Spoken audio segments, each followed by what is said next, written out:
को लिखना शुरू किया। उसके हाथ कीबोर्ड पर जम गए। वहीं राइटर्स ब्लॉक, पर इस बार ये सिर्फ खालीपन नहीं था, ये एक दीवार की तरह था।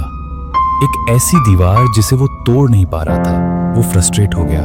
उसने सीन को बदलने की कोशिश की। उसने लिखा, अदिति बच गई। जैसे ही उसने ये लिखा, कमरे की सारी बत्तियां जोर से झपकी और बंद हो गईं। सिर्फ लैपटॉप की स्क्रीन जल रही थी और उस स्क्रीन पर जो शब्द उसने लिखे थे वो अपने आप डिलीट हो गए और उनकी जगह बड़े बड़े अक्षरों में एक ही शब्द टाइप हुआ, नहीं। आरव का खून जम गया।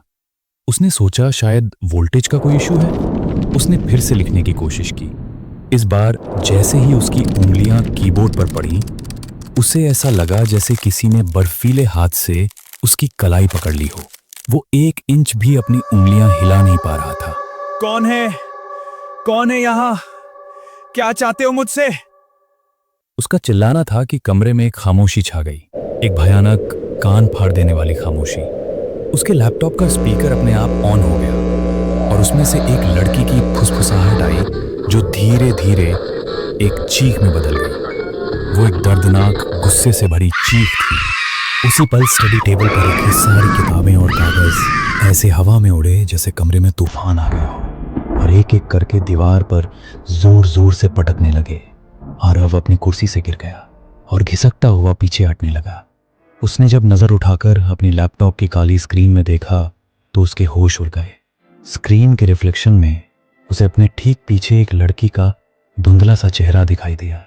उसके बाल भीगे हुए थे, आंखें काली और खाली थीं और उसके चेहरे पर एक भयानक गुस्सा था।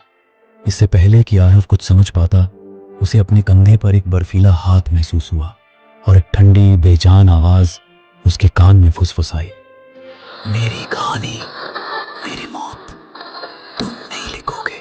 मैंने सुना था कि आरव की चीख निकल गई। वो दरवाजा खोलकर अपनी जान बचाकर भागा।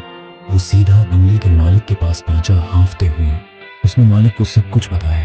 बूढ़े मालिक ने आरव को देखा और उसकी आंखों में डर था। वो बोले, उसने तुम्हें चुन लिया है।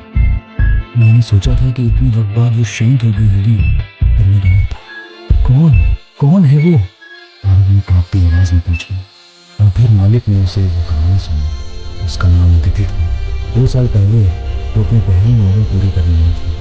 वो उस कहानी में इतनी डूब गई थी कि उसने खाना पीना सोना सब छोड़ दिया। एक सुबह जब वो काफी देर तक बाहर नहीं आई, वो देखने गई, वो अपनी स्टडी टेबल पर ही बैठी। उसके हाथ कीबोर्ड पर थे और उसकी सांसें रुक चुकी थी। वो अपनी कहानी का क्लाइमेक्स यहाँ देख रही थी जहाँ उसकी मौत होती है। मालिक ने गहरी डरी हुई सांस ली और आगे कहा, और असली खौफ उसके बाद शुरू हुआ। हमें उसकी एक डायरी मिली। उसके आखिरी पन्ने पर लिखा था, मैं अपनी कहानी अधूरी नहीं छोड़ूंगी। अगर मैं इसे पूरा नहीं कर सकती तो कोई और करेगा। वो मेरे हाथ बनेगा, मेरी आवाज़ बनेगा, और अगर उसने इनकार किया तो वो मेरी जगह ले लेगा। वो यही रहेगा, मेरे साथ, हमेशा। वो सुनते ही आरव को समझ आया कि वो किसी ट्रैप में फंस चुका है। वो सिर्फ एक माध्यम नहीं था, वो एक रिप्लेसमेंट था।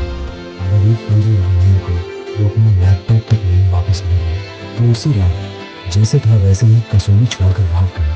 वो अपने शहर वापस आया पर अदिति ने उसका पीछा नहीं छोड़ा। कुछ दिन बाद उसके दरवाजे पर एक कुरियर आया।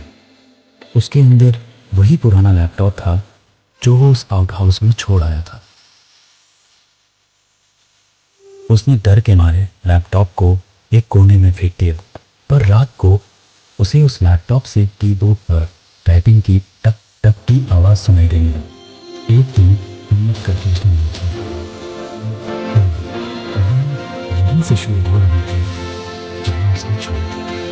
आखिरी लाइन थी, तुम्हारी बारी ना। आरव ने वो लैपटॉप खोल लिया, उसके टुकड़े टुकड़े कर और उसे फेंका। उसे याद में सब खत्म हो गया। पर उस रात जब वो सोने के लिए लेटा, उसने देखा कि अंधेरे में उसके कमरे की दीवार पर हल्के हरे रंग की रोशनी से शब्द उभर रहे, जैसे कोई उन्हें एक दिल की कीबोर्ड पर टाइप कर रहा हो। मैंने कहा, ये शब्द अदिति की कहानी अब लैपटॉप में, किताबों में, के जहन में कैद हो चुकी है और वो हर रात हर पल इंतजार करती है कि कब आरब कदम उठाएगा और उसकी अधूरी कहानी का आखिरी चैप्टर अपनी खुद